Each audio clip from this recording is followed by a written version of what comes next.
Hi everybody, thanks for coming. My name is Nora Lucas. I'm the chair of the Village of Mamaroneck Democratic Party. Greta is here, Greta Heaney is the co-chair. And we're lucky tonight to have Robert Freeman. We'll see. We'll see. Who is the director, or the executive director for the Committee on Open Government of New York State. It's the only state that actually has an office, a real staff, who I shouldn't say enforce, but who help advise and keep people informed about the open meetings laws and the FOIA laws. So you've done this for 40 years? 40 years. Done this for 40 years? 43. 43 years. I was loaned temporarily to this new office in August of 1974. Come on. So here we are. You're still here. And should I interject here from? Go ahead. You can start. I'm told that I hold the record. I have no way of proving it for having the same telephone number for the longest time of any appointee in the executive branch. Which means either it's a really good job or I'm in the biggest rut ever created. I'd like to think that it's the former. And I want to thank Nora and Greta for bringing us together. This is an apolitical gathering. I don't like to attach myself to any particular political party, because after all, our only goal is to offer what we believe to be the right answer under the law, irrespective of the source of the question. So you could be a Republican, a Democrat, a God knows what, and again, all we do is attempt to offer what we believe to be the correct answer by law. The Committee on Open Government actually owes its existence to people in Westchester County. Anybody remember who the governor was in 1974? Come on, what's the name of that bridge? Wilson, Malcolm Wilson. Yeah, it's not going to be the Cuomo Bridge. Wilson, and he was friendly with an editor of what was then called the Westchester Rockland newspapers, a fellow named Bill Bookman. Is that a name that means anything to anybody? Bill Bookman was at the time very active in a now defunct organization called the New York State Society of Newspaper Editors. He was a proponent of the concept of freedom of information. A bill passed, it was weak, and he went to the governor, his friend, and said, I think we need some sort of an oversight agency. And that led to the creation of what was then called the Committee on Public Access to Records. The name was changed when we saw the passage of an open meetings law, Committee on Open Government. So it's been a fabulous ride. I have what I've considered forever to be the best job in state government. I don't have a boss. When I do, I will walk and I'll make them pay. I'm absolutely serious. How do you do a job like this if somebody is whispering in your ear or saying, say this or don't say that? You cannot. You cannot. And I'm on the record all the time. Any members of the news media here? No reporters. Well, you know, to be honest with you, I'm on the record all the time. I don't care who I upset. That is part of the deal, and I suggested that if I don't upset somebody in government every day, it's because I didn't go to work. And some of you will be upset tonight too, I'm sure. I'm sure. Let me ask, how many of you have visited our website? Quite a few, but not enough. Not enough. We have an immense amount of material that's available at your fingertips. It's easy to find. We are the only committee in open government in the world, so you can simply Google COOG or Committee on Open Government or my name or FOIL, and you will get there.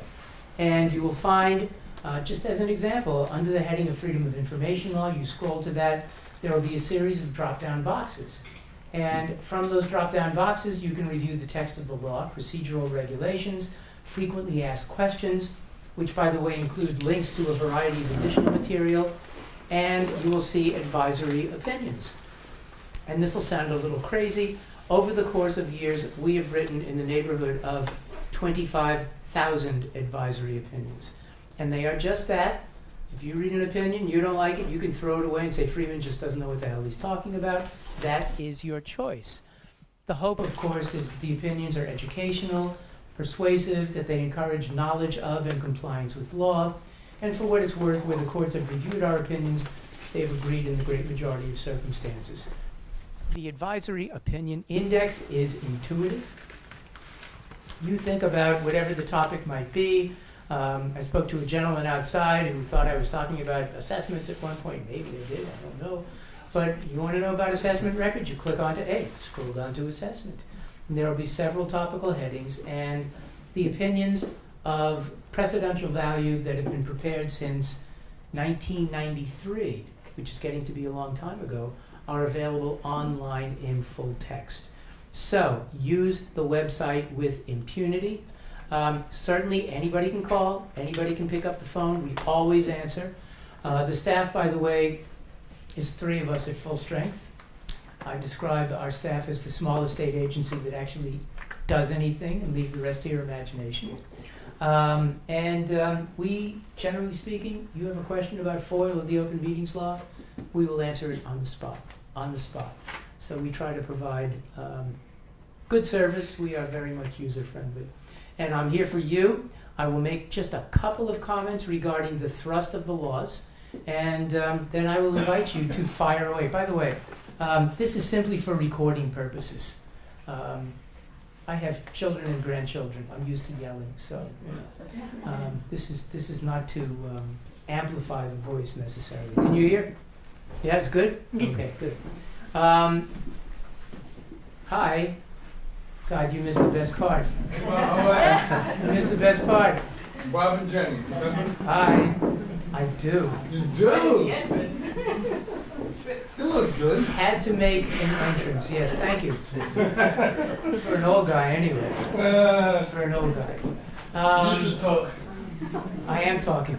I know.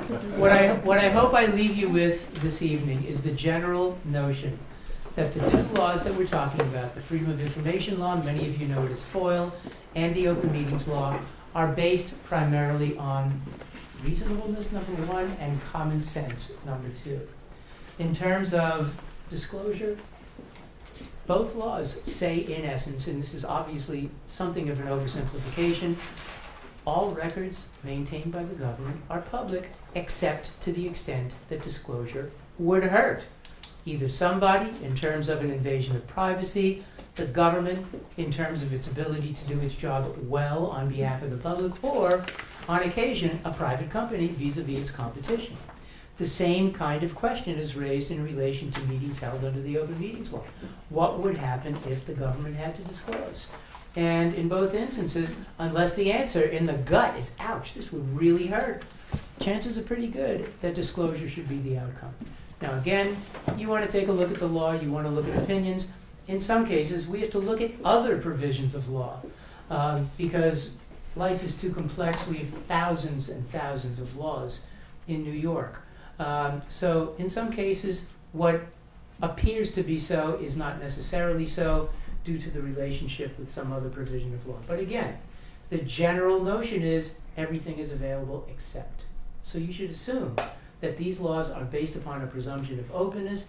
You should assume that in the great majority of circumstances, government records are public.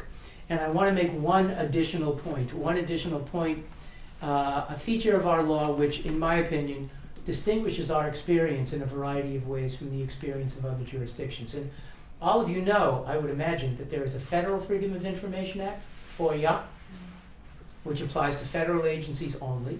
Every state has its own version of some sort of an access to records law. They're all a little bit different. In the United States, the general presumption is usually pretty consistent. And today, depending upon who's doing the counting, there are approximately 90 nations that have passed some sort of an access to information law. And many of them have jumped ahead of what we see in the United States. And we'll get to that probably later. And I should tell you, I am incredibly fortunate. We mentioned before, I was telling Greta, she asked what was the largest crowd I ever addressed, and it was about 1,000. It was in Yokohama, Japan.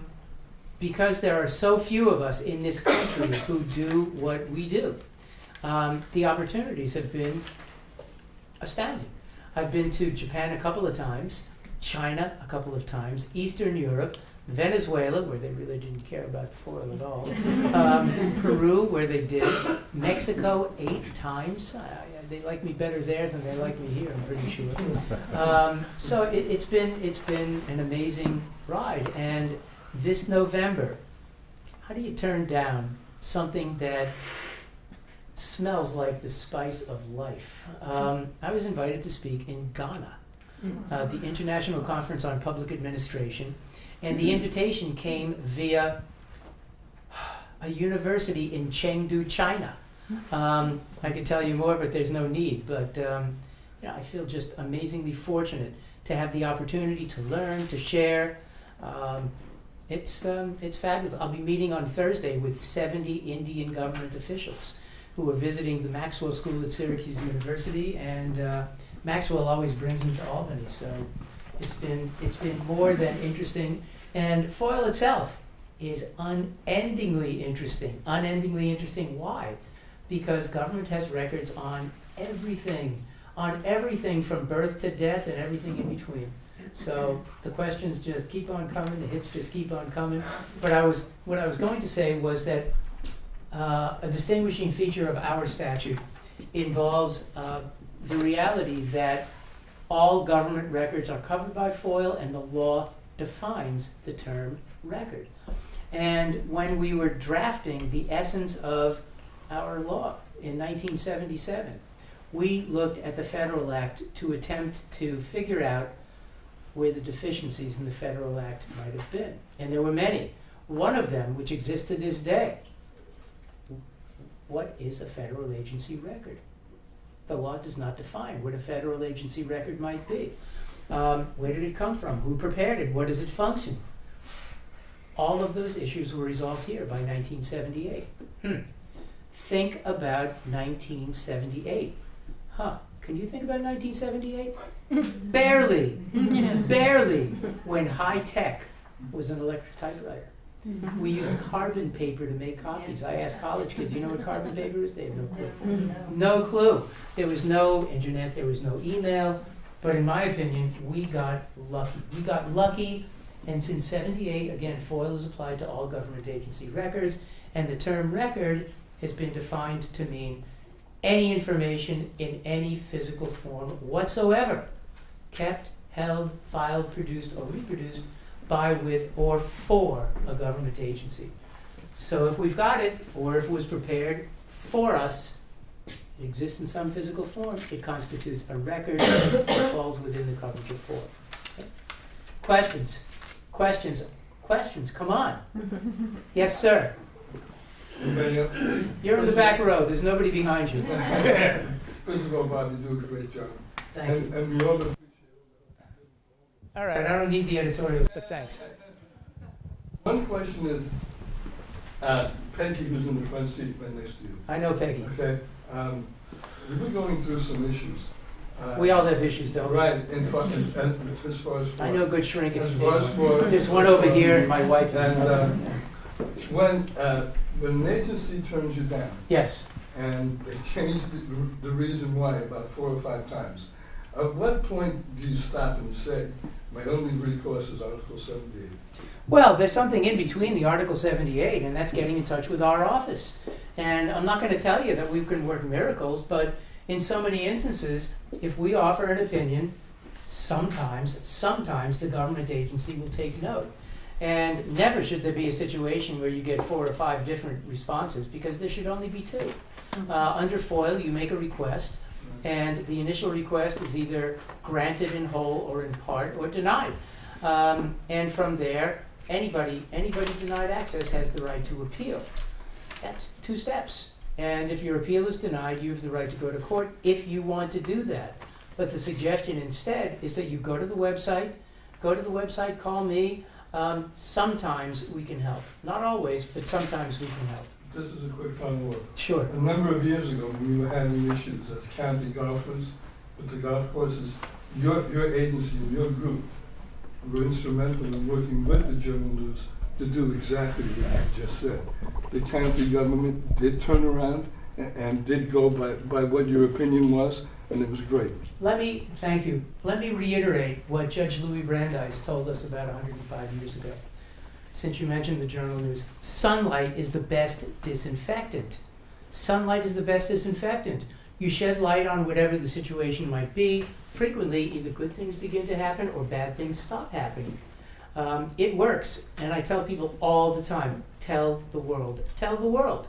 And sometimes you can't do it yourself. You do it via whatever the vehicle might be that gives you the ability to tell the world. I agree. Yes, sir. What happens if you foil something and after 5 days they return an answer and the answer says you'll get your documents at a time where they really don't even matter anymore? You know, you can't use the information to actually make a decision. Sometimes I have to refer to the Rolling Stones principle of love. You know that one? No, I'm not familiar with You that. can't always get what you want. But Isn't that a let me substantive denial? well, let's put this in perspective. And I don't know what the request is about or how detailed Neither do I. Just or made it how up. extensive it might be. Okay. Looking at the law in terms of the time within which an agency must respond. First of all, there is a statement of intent that appears right at the beginning of FOIL. Section 84, it says legislative declaration. And among other things, it says that government is supposed to make records available, quote, wherever and whenever feasible. And our advice has been, if the record is clearly public and it's right over there, there's no particularly good reason for delaying disclosure. But I have to be completely honest, give you the whole truth, nothing but. The law says that an agency may require that a request be made in writing. And the request should go to the so-called records access officer. Every agency is required to designate at least one records access officer in a village or a town or a small city. Usually there's one, and more often than not, it's the clerk, because the clerk is the custodian of town or village records, city records, as the case may be. In the county of Westchester, big county, my belief, and this has been so for a number of years, every department has its own records access officer. So you direct your request to that person. When the agency receives the request, it has 5 business days to do something in response. One of the somethings can be, yep, you can have it, here it is, or it might be, no, you can't have it. And again, in any instance in which any aspect of a request is denied, you have to be informed in writing, you have to be given the reason, you have to be informed of the right to appeal. And the appeal goes to the head or governing body of whatever the agency might be, or somebody designated to determine appeals. I know in Westchester County it's the county attorney. Let's say that the agency needs more than 5 business days for whatever the reason, but the request is not particularly expansive. In that situation, its obligation is to acknowledge the receipt of the request within the 5 business days and to offer an approximate date, generally not to exceed 20 additional business days, indicating when it believes it will be able to grant the request in whole or in part. The law says that any delay beyond 5 business days must be reasonable, again, based upon whatever the attendant facts and circumstances might be. Third possibility. It's an extremely difficult, complex, time-consuming, expansive request, and the agency says, gee, we're going to need more than 20 business days. In that situation, it is required to explain why it needs more than 20 business days in writing, and it must provide what the law refers to as a date certain, a self-imposed deadline. Yes, we promise, we swear, we will make the records available in whole or in part by such and such a date. And again, that date has to be reasonable. Now, let us say that you've made your request, 5 business days have gone by, they haven't done anything. In that situation, the law says you can consider your request to have been denied. That gives you the right to appeal. And the appeals person has 10 business days to do one of 2 things: to make the records available or to fully explain in writing the reasons for further denial. 10 business days, not a lot if it's a big request. That's why I tell people in government all the time, do not ignore a request. Do not ignore a request. Let's say that the receipt of the request is acknowledged. They said 20 business days. Time has come and gone. Same thing. It's a denial that you can appeal. What if the date certain has passed? Again, you have the right to appeal. If your appeal is either denied in writing or if there's no response within the 10 business days, you have the right to go to court if that's what you want to do. And you are blessed in Westchester to have state legislators who are pretty serious about FOIL. And I'll tell you about a possibility. Under the law, first of all, is everybody here familiar with the Article 78 proceeding? No. Hardly anybody is. Article 78 of the Civil Practice Law and Rules is the vehicle that John and Jane Q. Public used to challenge the government. And generally speaking, the question would be, did the government act unreasonably? Did the government fail to do something that the law requires that it must do? And that tells us that if the government had a shred of reason behind what it did, it wins. It wins. It wins. The reverse is true under FOIL. The government has the burden of proof. The government must demonstrate that the harm described in an exception to rights of access would indeed arise. In many cases, it is a tough burden to meet. It's a tough burden to meet.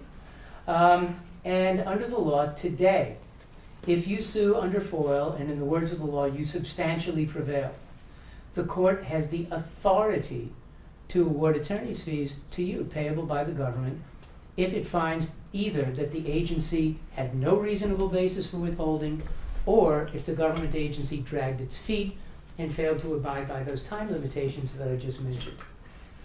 Now we have soon to go to the governor a bill that would make the award of attorney's fees mandatory when the government has had no reasonable basis for withholding. And the notion is not to sting the government, the notion is to encourage compliance. So we'll see if that happens. If the governor doesn't sign it, I think you should all, beat him up. No kidding. Why would he not sign it if the government has no reasonable basis for saying no? It seems to me, you should not be penalized. You should not be penalized. Yeah. Well, there was an issue maybe a couple of years ago, and please help me fill in the blanks if I'm not recalling correctly, that the governor was proposing some sort of a change in the records law where emails or something were going to be deleted after like 90 days or something. Yeah, it's a funny help me thing. It was a understand that. funny Whatever happened? thing. Yeah. The governor can't do what he wants to do all the time either. Sometimes, I think he and other chief executives think that they can. I won't mention any names. My hat's off to you with that. But in any case, and here we're talking in some respects about the absence of backbone. There are provisions of law that deal with the retention and disposal of records.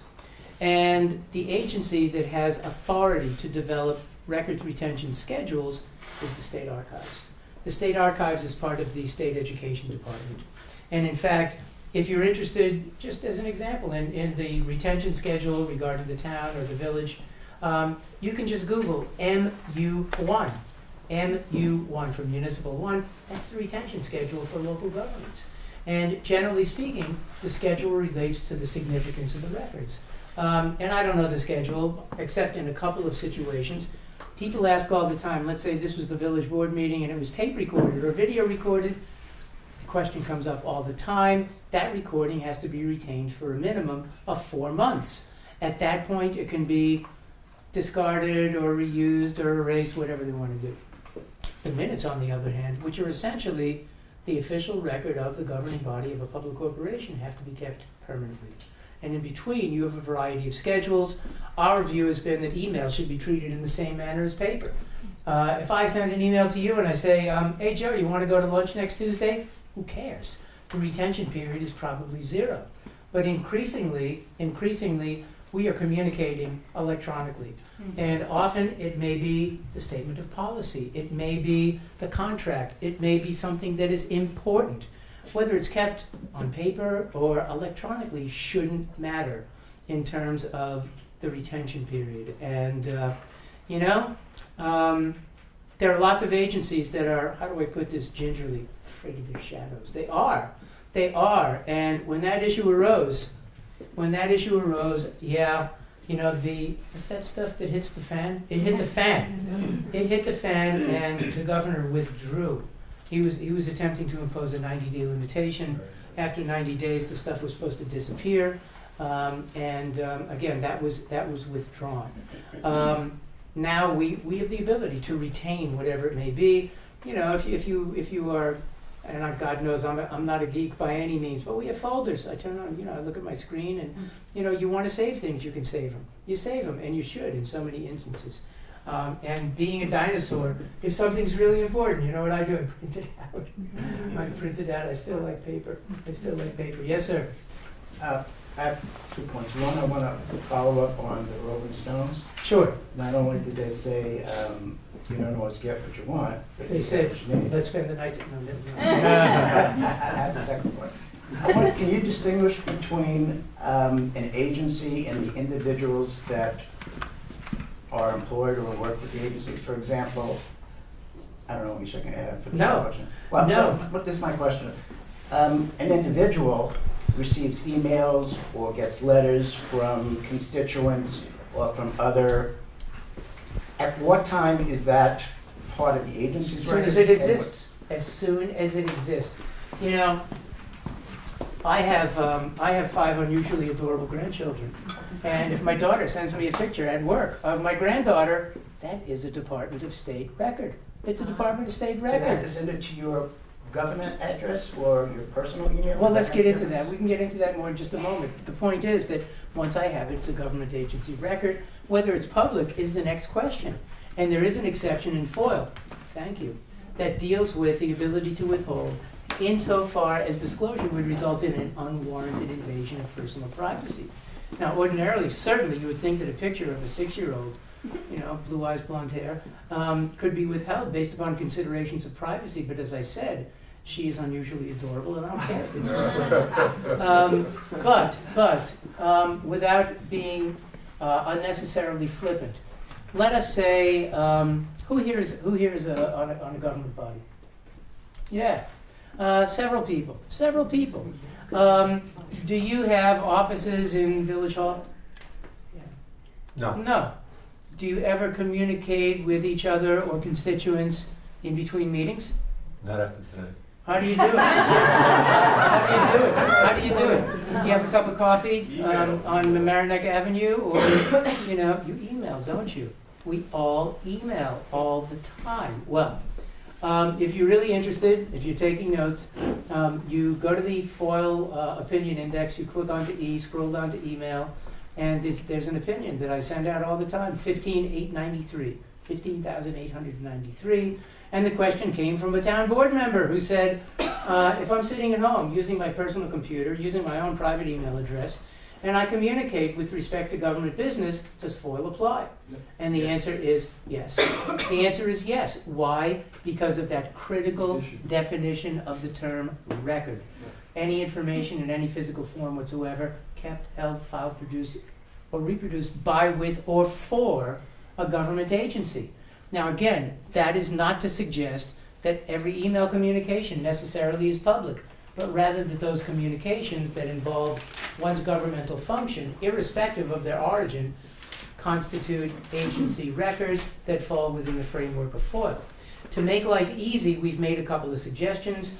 If board members, for example, routinely engage in email communications in relation to their duties, the suggestion is that they be given an email address that is associated with the municipality. If you do that, you can easily identify and segregate the email communications that involve your governmental function as opposed to the pictures of the grandchildren or the Amazon or whatever it might be. Second, and this can be done now electronically, people do it all the time, when you transmit as a board member or receive, send a copy to the clerk. Because the clerk, again, is the legal custodian of the records. The clerk is familiar with the records retention schedule. Usually that person is also the records access officer. If you're using your town email or your village email, that all gets backed up on the server, right? So that gets saved forever. Well, maybe it doesn't. Maybe it does, maybe it doesn't. If you're using your town or village email address, that's probably so. But if you're using, Robert.Freeman, at gmail.com, it's different, but it's still a government agency record. Okay, got it. So if you're an elected official, the best advice is just to always use your government email when you're doing any government business. I think that's the best way to do it. You avoid confusion, and it's crystal clear. Yes, sir.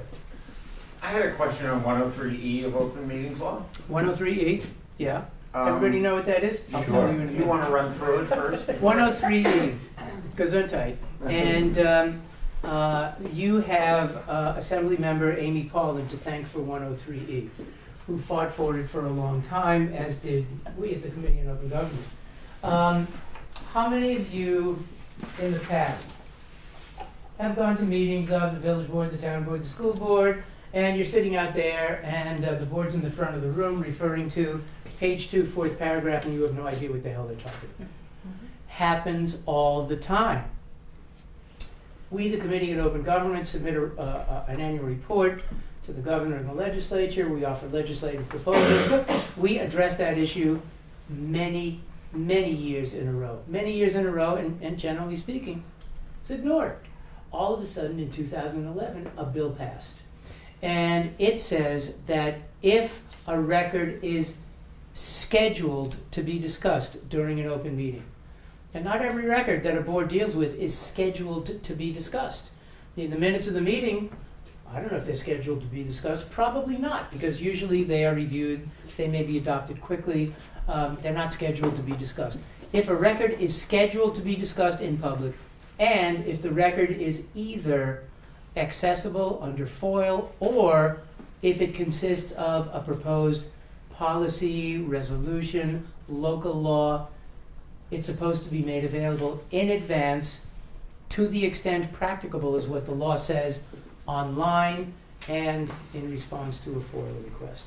So if the Village Board of Trustees is talking about a new policy regarding such and such, and there is a draft of the policy, and the board has the ability to post it online in advance of the meeting so that you know what's going on, so that the public knows what's going on, so that comments, contributions, criticism, praise, new ideas can be offered. That's the whole purpose of that provision, and it's made a pretty big difference in many municipalities. Now to the question. Yeah, now everybody knows about 103E. My question is about a public hearing on a subdivision. Public hearing is different. It is. I can't talk about hearings. I don't want to know about hearings. So 103E doesn't apply to public hearings? It applies to meetings of public bodies.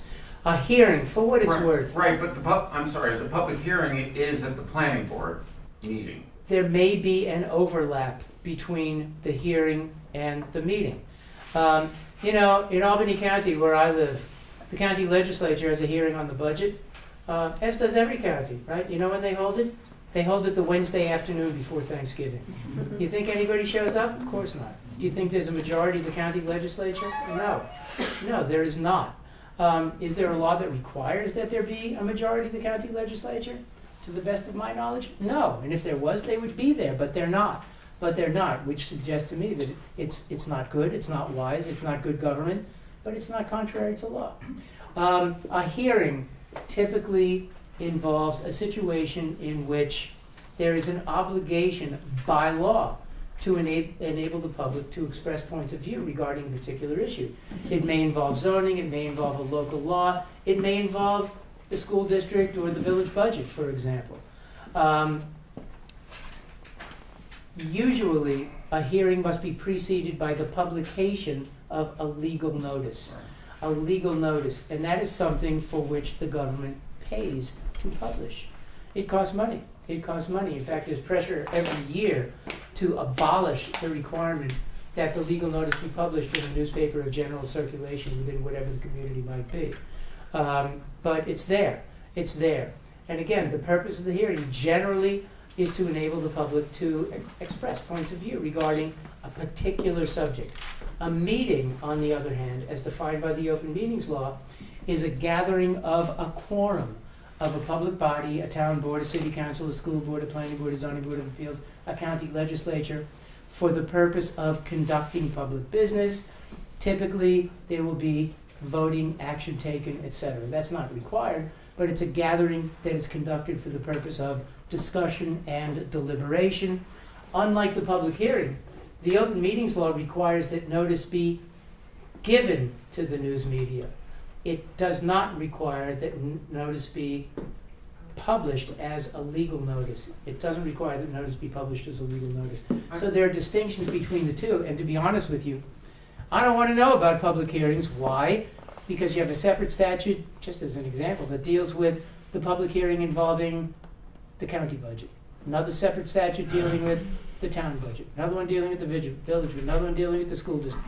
You know, they're all different. They're all different. There's a crazy quilt of laws dealing with public hearings, but if you're talking about meetings of public bodies, your municipal boards, the open meetings law applies across the board, yes. So all our subdivision applications take place at a planning board meeting where they have a public hearing on the subdivision application. Does 103E apply there, or? Well, are we talking about a hearing or a meeting, or are we talking about part one and part We're two? talking about, I mean, essentially how it goes. Do they hold the is hearing that- and then discuss and deliberate? Yeah. Well then, yeah, the open meetings law would apply. And if they have received something from a developer or something Well- like that, and they got it in advance of the meeting, which certainly would be so, because they published a notice of a public hearing. And also, usually the public hearing requirement, the notice requirement says, this is what it's about. You can see a copy of whatever it may be by going to the village office. It's always the case. It's always the case. So in that kind of situation, to my mind, there's a distinction, but not really a difference, between 103E of the open meetings law and the obligation when a public hearing is being held to disclose whatever the record might be that is the focus of the hearing. Okay, so I have some questions on 103E then. It says that it's any proposed resolution that is scheduled to be the subject of discussion. So and that's one thing I'm unclear about, and I'll come back to that. And Why is it says- unclear? Here's what we have been told is what the village puts up. And I'm unclear what that means and how extensive that has to be. But what we've been told is generally there is no legal requirement to post municipal records on the village's website. That's true. No, I understand. Okay. However, consistent with 103E of the Public Officers Law, documents submitted by the applicant's consultants, and the board staff and consultants scheduled to be discussed at an upcoming planning board meeting are, to the extent reasonably practical, posted in advance of the meeting. Okay, that's good. These and other documents submitted to the planning board on an application are available to the building department for inspection and reproduction, consistent with the provisions of the Freedom of Information Law. This Okay. came up about some neighbors' letters to the planning board in opposition to the subdivision. Uh-huh. And their question was whether they should be posted. The letters? Because, The letters you're talking Yes. about? yeah, Doesn't seem to me that that's the subject of the discussion. The subject of the discussion is the proposal made by the developer or whatever it may be. okay. Yeah, that's the way I would view it. You know, unless there's something so controversial where they say, we're gonna talk about this at the upcoming meeting. But typically, the focus, again, would be the proposal, not the comments pro and con necessarily. If there's an and I'm posing a hypothetical, if there's an active discussion of the neighbors' letters at the meeting, does that make a difference? Well, I don't know, was it scheduled to be discussed in public? Scheduled, okay. Scheduled is a key Okay. word. So- Scheduled is a key word. Gesundheit. Then it says upon request therefore. Does that mean you have to request that they be made available for the meeting, or is there? That's if you're seeking it under FOIL. Otherwise, it should be posted on the website. Okay, It's you know, I mentioned countries that have moved ahead of the United States. Should I talk about that just a little bit? 'Cause Yeah, I it read the it Mexico relates- stuff You and- know that. yeah. People ask me every once in a while, which state has the best freedom of information law? And my answer is Mexico. Mexico. People are really surprised. I started dealing with the Mexicans at a conference in Lima, Peru. I love to say this, right around the turn of the century. Think about that one, yeah. And it was clear at the time that 75 years of one-party rule in Mexico were soon to come to a close. And they got ready, and there were many who were reform-minded. The view that I have adopted regarding Mexicans is very different from that of a certain president that we have.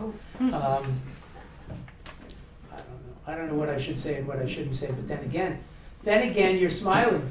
And I'll say that, you know, you reach retirement age, you can say whatever the hell you want. What are they going to do to me? But anyway, the Mexicans were great, and they put together a fabulous Freedom of Information law. And I was stunned to find out that during the first year of implementation, 40,000 requests were made, and among them, 36,000 were made and answered via email. Wow. Now, we know that there are lots of Mexican families that don't have computers in their dens. They don't have either, necessarily.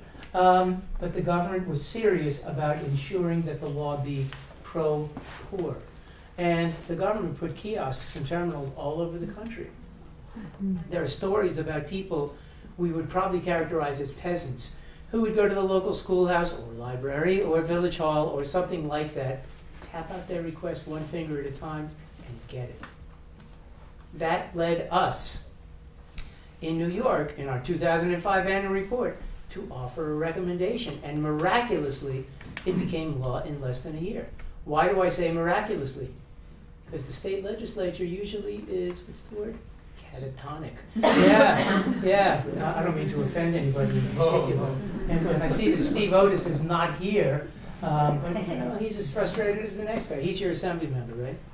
Steve, he's a really nice guy. But anyway, and we've known each other for 1,000 years, or at least it seems that way. We made a proposal, and it passed, and it was painfully simple. It says, government agency, if you have the ability to accept a request made via email, yes, you must. Why did we say if you have the ability? Because in 2005, not every government agency used email. In New York City, believe it or not, there were many agencies that did not use email. And as we go upstate, you know, that place that's north of Westchester, where we live in igloos at the edge of the tundra, yes. Yeah, you know, a lot of municipalities did not partake in the use of email. And it also says, government agency, if so-and-so, if so-and-so, I'll tell you the same thing I said to the other latecomers. You missed the best part. You did. I bet. Yeah, you bet. You bet your... No, never mind. Anyway, it says government agency, if somebody asks that the record be emailed back to him or her and the government could do it with reasonable effort, yes, it must. So, what is the result of that? Number one, any one of you can make a request at 4 in the morning if you want. Number two, often you can get the equivalent of the thick report quickly and easily. And third, the only fee that we can charge involves the reproduction of records. It's free. So a lot of people are getting a lot of stuff now quickly and easily and for nothing. And even the government has come to embrace that provision. Why? Nobody has to go to the filing cabinet to search for it and pull out the paper. Nobody has to stand at the photocopy machine. Best of all, nobody has to do the paperwork associated with taking in a quarter a page. Everybody wins. And the offshoot is most significant of all. What does the government do when it reaches the conclusion that certain records are, number one, clearly public, number two, pretty important, number three, frequently requested? Their website. They post them on their website. And when they're posted online, people don't have to make FOIL requests. The government doesn't have to answer FOIL requests. The records are simply there for the taking. That is the offshoot of that provision dealing with email and records maintained electronically. And, you know, I hear lots of whimpering and moaning, and anybody know the word kvetch? Yeah, kvetching. Reporters, is it harder to get stuff now than it was 20 years ago? Sometimes, yes, but then again, my question is, have you been to a government agency website lately? In so many instances, anyone can obtain what used to be difficult, if not impossible, to acquire not so many years ago. So we are spoiled in so many ways. Yes. First of all, I do want to disclose, I do write for a newspaper, if he accepts my articles, he takes them, I write something. That's fine. But, I'm always on the record, and I don't care who I upset. I told you there's a that. serious problem in New Rochelle with executive sessions, and we have done everything we can do to get them to properly announce these executive sessions. And there's reason to believe that many of them are not even legal reasons for them. Could be. So what are we gonna do? I mean, we have done everything we could do, and still nothing. Well, They're we not attempt listening. to educate, and if all else fails, again, you shed light on the situation to the extent that you can. In some instances, for better or for worse, we go to court. In some instances, we go to court. And by the way, the open meetings law used to have what I described as baby teeth. The teeth have grown. The teeth have grown. Again, legislation introduced by Amy Paulin. If a board engages in substantial deliberations in private that should have occurred in public, and any one of you bring a lawsuit and the court reaches that conclusion, it must award you attorney's fees. It must. Second, let us say that those substantial deliberations that occurred in private that should have occurred in public were followed by some sort of an action. Well, a court has the authority, not the obligation, but the authority to invalidate the action. Pretty significant, pretty significant. Third, for what it's worth, there's another penalty which some consider to be worse than death. Some of you may remember Governor Patterson. He vetoed a bill that would have said that a court could fine public bodies for failure to comply with the open meetings law. Well, he said no good because the fine would really be paid by the government. And passed instead was a bill that says that a court has the authority to order a board to take training given by, yeah, committee on open government. Wasn't that funny? Come on. Yes, you understand the pain. You do. You do. And there have been boards that have been the subject of those kinds of orders. And one school board said, oh, we'll come to Albany. And I said, I'm coming to you. Where anybody can be there. The cameras were there. The local news media were there. People from surrounding community. The whole point was to educate. And that board doesn't violate the open meetings law anymore. Yeah. Bob, to follow up on what Peggy said, in terms of the executive sessions, you're Yes. familiar with the issue, right? I'm familiar with the issue. I don't know whether Can they violate the open meetings law or not. Right, can you write an opinion on that and send it to Peggy? I have. Oh, sorry. I have. What's the issue from your perspective? I mean, is That they close, is that? sometimes they can do it, sometimes they can't. Yeah, but it seems as if many times they just do whatever they want to do. Anybody here from a school board? Yeah, school board. How many employees does your school district have? A bunch. A bunch, hundreds and hundreds and hundreds, right? Does it have more employees than the village of Mamaroneck? Yeah. Oh, Probably. many, many, many more. Is it involved in hiring and firing much more frequently than would be? Does it go into executive session a lot? Yeah, probably does. Maybe for good reason. Maybe for good reason. You know, boards' functions will differ from one situation to the next. And the likelihood of a zoning board of appeals going into an executive session in the scheme of things is rather minuscule. But in the case of a school board, they're hiring and, I don't know, replacing or firing all the time. And that's one of the issues that they have the ability to discuss in private when they're focusing on specific individuals. So I think it's hard to reach conclusions. Or student. students are a little bit different. How many of you have kids? Anybody have kids? Yeah. Huh? You're talking about the Family Educational Rights and Privacy Act, right? Yeah. Does everybody know about FERPA? FERPA? People know about FERPA? Do you want to know? Do you want to know? It's a federal law that went into effect in 1974. It is the subject of rampant ignorance within school districts, at least in my opinion. And it covers every educational institution in this country that participates in any sort of federal funding or loan program. So it covers every public school district, every public college and university, lots of private colleges and universities as well. And in a nutshell, it gives parents of minor children rights of access to the records about their kids. Concurrently, it says nobody else can see those records unless the parent consents. When your kid reaches the age of majority, goes to college, he or she acquires the rights of the parents. So that means when I wanted to see my kid's grades when he went off to college, he had to give consent. And of course I said, you damn well better give me consent. Yeah. So that's a statute that cuts in two directions. On the one hand, it protects the privacy of students. On the other hand, it gives parents rights of access. And if, for example, a school board is discussing something involving a particular student, it may be an award, it may be a discipline, it may be an educational program, that is a matter made confidential by federal law, which removes it from the coverage of the Open Meetings Law. The Open Meetings Law contains 8 grounds for entry into executive session. An executive session is defined to mean a portion of an open meeting during which the public may be excluded. To enter into an executive session, a simple procedure has to be accomplished. Somebody on the board has to introduce a motion, number 1. Number 2, the motion has to indicate what the board wants to discuss. And third, the motion has to be carried by a majority vote of the total membership. From there, we look at the 8 grounds for entry into executive session, and the question is, where does this fit? Does it fit? There is a second vehicle that appears at the end of the Open Meetings Law, and this is something that has been discussed with Peggy. There are 3 exemptions that appear in Section 108.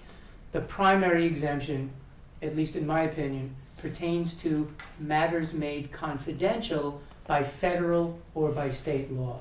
So when the school board is focusing on a specific student, that would be a matter made confidential by federal law.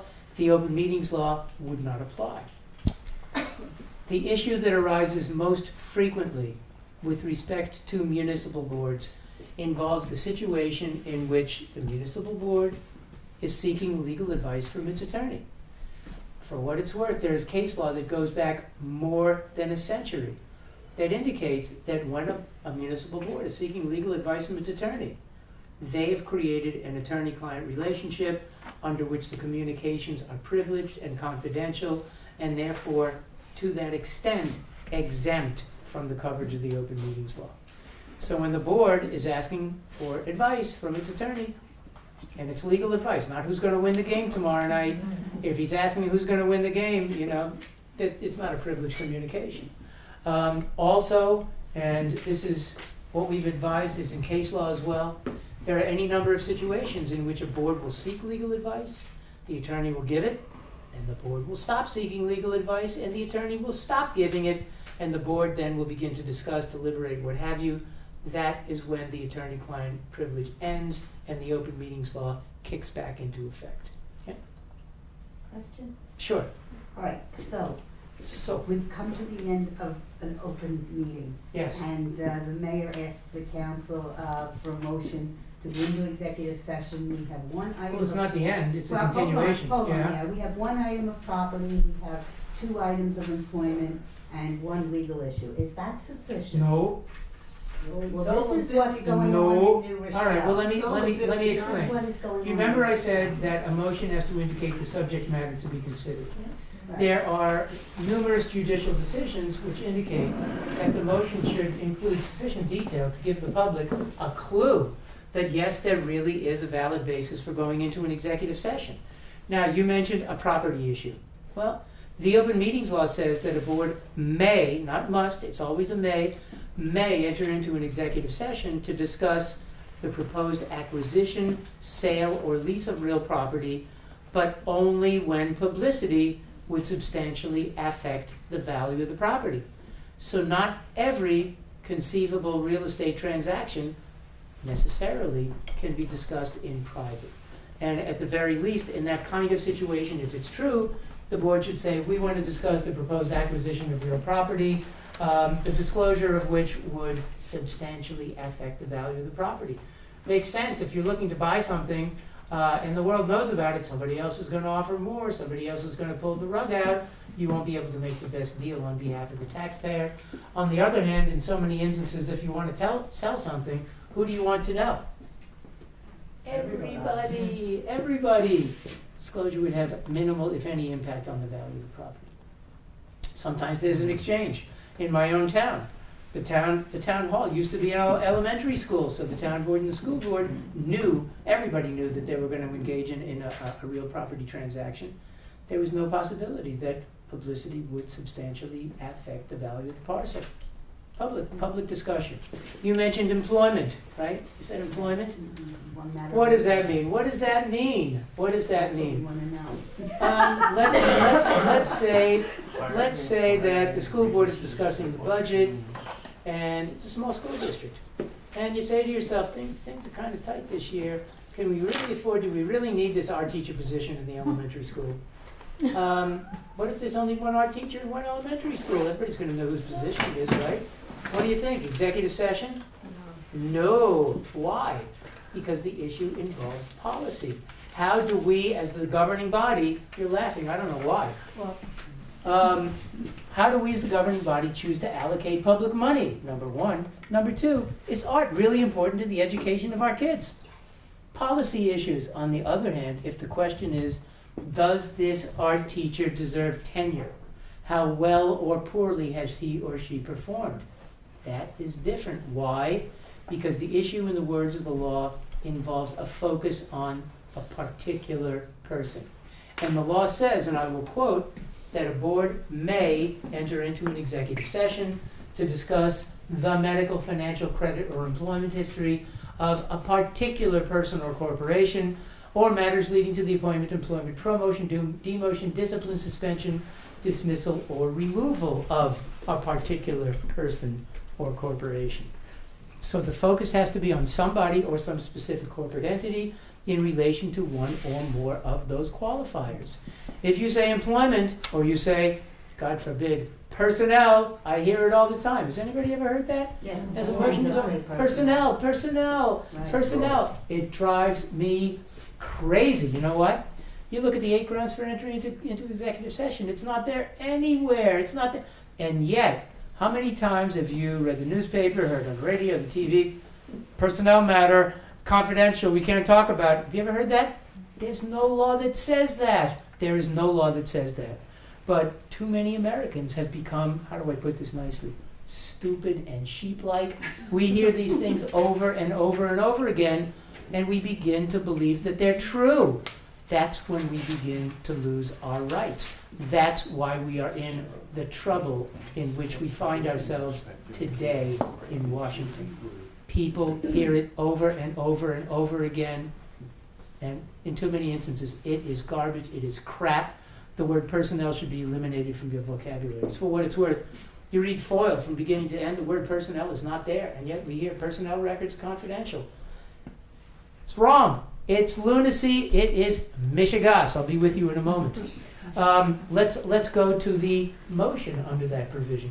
What we have advised, what the courts have agreed, is that a motion should focus on, number one, the word particular, so that we know that it involves somebody or some specific corporation, and number two, one of those qualifiers. I move to enter into executive session to discuss the employment history of a particular person, or something like that. You wouldn't have to name the individual, but if you tell the world that much, what you're really saying is, yep, we've read the open meetings law, and unless we're fibbing, we are about to discuss a subject that may properly be considered during an executive session. You also mentioned what, litigation? Yeah, they'll say one issue of property, maybe they'll say one issue of personnel, litigation. Well, now you know. Now you know, litigation. The law says that a board may enter into an executive session to discuss, quote, proposed, pending, or current litigation. Well, what's the difference between proposed and pending, I don't know. You don't have to know. What you should know is what the courts told us years ago. And they looked at the law the way I described it right from the start. What is the harm that the legislature sought to avoid by creating this exception? And what the courts told us as early as the late 70s was that the intent of the so-called litigation exception is to enable a board to discuss its litigation strategy in private so as not to divulge that strategy to its adversary, who after all may be out in the crowd. Think about it. If you're a private person involved in a lawsuit, the last thing you want to do is tell your opponent what you plan to do in court. Well, your board has the same capacity. But the courts also said that the mere threat or fear or possibility of litigation without more is not enough to justify an executive session. If it were, let's face it, there would be nothing left of the open meetings law, right? How many times have we heard something like, don't do it my way, I'm going to sue you? Well, unless and until the board begins to discuss what it would do if it were to be sued, there wouldn't yet be a basis for going into an executive session. In terms of the motion, I have to tell you a story. There are a million stories. This dealt with a former reporter. I call him Let's Get Arrested Hendricks. Les worked for the Daily Gazette out of Schenectady, covered the beautiful little town of Cobleskill. Anybody know Cobleskill? Yeah. Howe Caverns, yeah, it's beautiful. Cobleskill, it looks like America. So Henry County looks like America. It does, it's beautiful. Well, Les covered the town board, and he went to all the meetings, and they just didn't want him to be there. Proposed pending a current litigation, get out Les. He refused to leave, and they had him arrested. Well, before the judge could determine whether the charge should stick, he had to figure out whether the board complied with the open meetings law, and this is what the judge wrote. And he is now, by the way, a federal judge. He said that a motion for entry into an executive session cannot, quote, regurgitate the statutory language of the law, to wit, proposed pending or current litigation. Only a judge would ever write to wit. He said that the motion must identify the litigation. I move to enter into executive session to discuss the case of the XYZ company versus the town of Cobleskill. And there you have it. And now your question, I'm sorry. That's right. You forgot. I knew you did. One of the things we're trying to do in the village here is to be more transparent, and one way is to try and get the minutes of board meetings and other meetings out faster than they have been. How fast or how slowly have they been Pretty out? slow. Pretty slow. We're talking about weeks, okay? Can I interject? Yes. Several things. There are myths about minutes too. How many of you are familiar with boards that approve their minutes? Every board approves its minutes, right? There's no law that says that minutes have to be approved. There's no law that says that minutes have to be approved. It's another one of those things that we simply believe. Not so. It ain't so. On the other hand, the open meetings law says that minutes must be prepared and made available on request within 2 weeks of the meetings to which they pertain. 2 weeks, 2 weeks, 2 weeks. Not 3, not 5, not 7, not until they're approved. And if the practice is to approve the minutes, and that hasn't happened, we have made a painfully simple suggestion. The clerk, or whoever it is that prepares the minutes, must do so, make them available on request within the 2 weeks. And if they haven't been approved, they can be stamped or marked. Unapproved, draft, preliminary, something like that, so that the recipient has an idea of what occurred. Secondly, the recipient and anybody else will know that the minutes are subject to change. Let me make another remark about minutes. How many times have we heard somebody say, I want this to go into the record, I want to go into the minutes? Has anybody ever said that?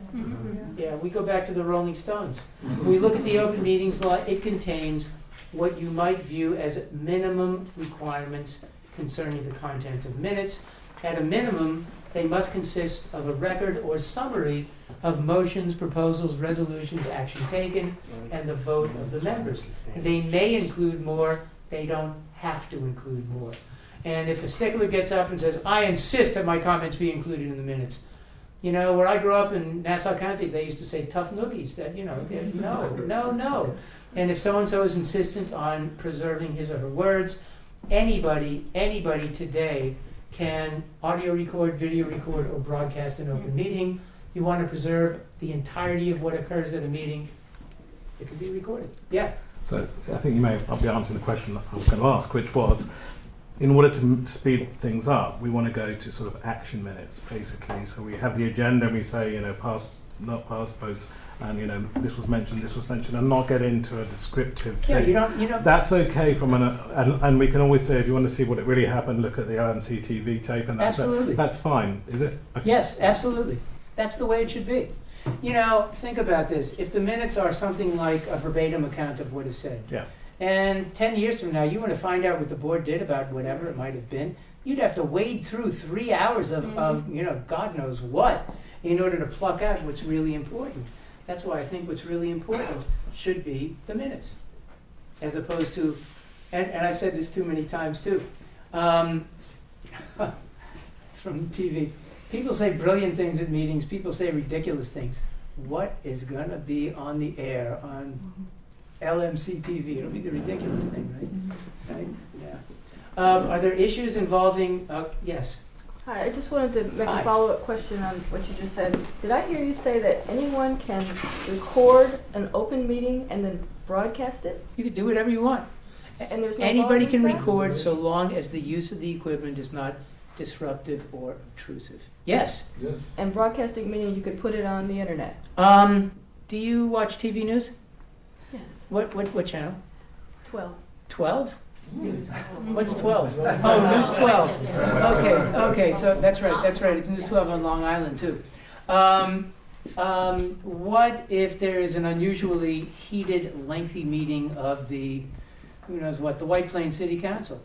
Does News 12 broadcast the entirety of the meeting? No. They broadcast the 20 seconds where people are slugging each other.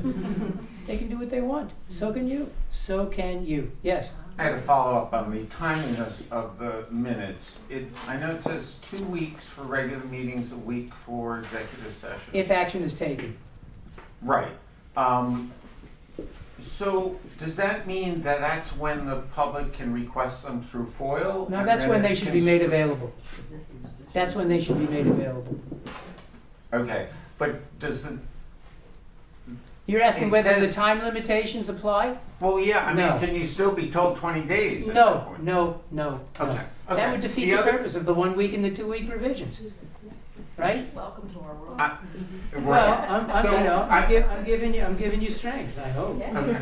Yeah. On the minutes issue, I think it was just the other meeting that I heard the clerk read off the dates of when the council meeting, the minutes from the council meeting were gonna be approved. They went back to January 16th. Remember what I just said? There's no law that minutes have to be approved, but there is a Oh, law that okay. says that they must be prepared and made available within 2 weeks.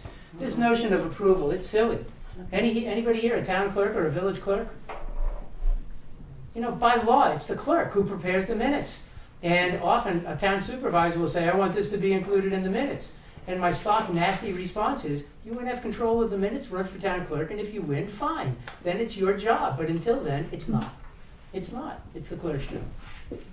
Can I ask you a Executive question on- sessions don't have to have minutes? Excuse me? Executive sessions don't have to have. If a board goes into an executive session and merely discusses and takes no action, there's no obligation to prepare minutes. If action is taken, minutes have to be prepared indicating the nature of the action taken, the date, the vote of the members, and made available within 1 week in accordance with FOIL. But advice of counsel is Advice of counsel is not covered by the open meetings law, which doesn't mean that the board cannot seek legal advice in public. Certainly it can, but it may choose to seek legal advice in private. Yes, sir. Could you help clarify for me this, the exception on executive session with the attorney in terms of litigation? It's not an executive session. Well, that's Well, what I are you heard seeking mention. legal advice, or are you talking about litigation strategy? Well, earlier I heard you say that they should properly say, and maybe I If just- they're going into executive session to discuss litigation strategy, which they can do without the attorney if they want. Right.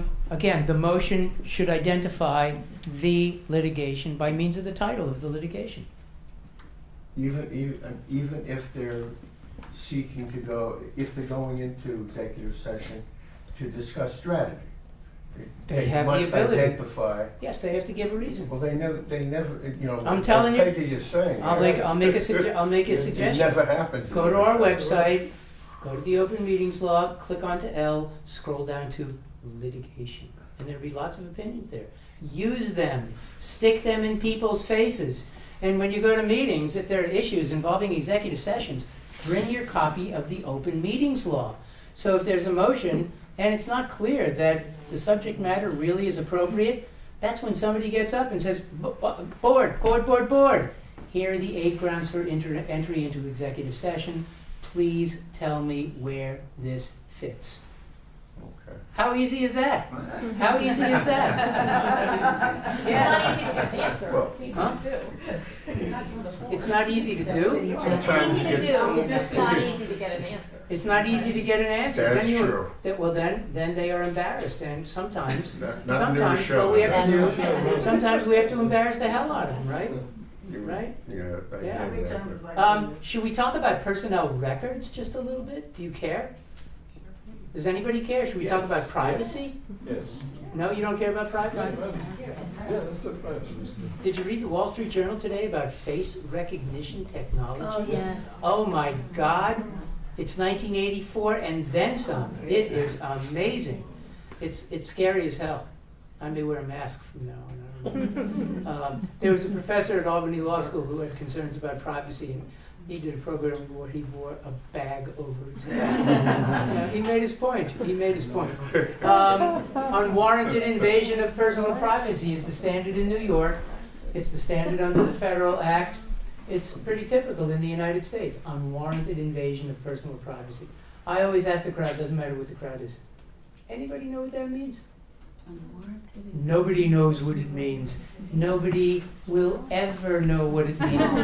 There isn't a judge alive who's in a better position than any of you, assuming that you're reasonable people to make judgments about privacy. As a society, our views about privacy are constantly changing. Think about this. This has nothing to do with FOIL. Anybody here ever see the Victoria's Secret ads on TV? Yeah? No. No? Never happened. I never saw them. He records them. Yeah. Would those ads have run on network TV 25 years ago? No. No. Why are they running on network TV now at 8 o'clock on the Disney Channel? They're everywhere. They're everywhere. The sensibilities of society have changed. What used to be so intimate, so risque, so off-color, we wouldn't have seen it. Now we do. How about this? I mentioned before, kids. Our kids share information with their peers that their parents would never want to share. They have a different idea about what is private than their parents. Generational distinctions. How about this? This is my favorite. Two equally reasonable people can look at the same items and disagree. I use my own life as an example all the time. We used to have a joke in the house: if the phone rang after 9 o'clock, it was either my mother-in-law or a reporter who'd gotten kicked out of a meeting. Reporters call me mostly at work, but sometimes at night, on the weekend, at home. It doesn't particularly bother me. It's part of the deal. Part of the deal. My name, my home address, my home phone number are in the phone book. Anybody can get them. They're available online in the white pages. Anybody can get them. My wife, on the other hand, uses a different name. She'd never put that name in the phone book with a home address and a home phone number. Why? Two reasons. First is painfully obvious. She doesn't want to be associated with me. It's not that funny. Come on. Robbie's dead. No, I get no respect, you know.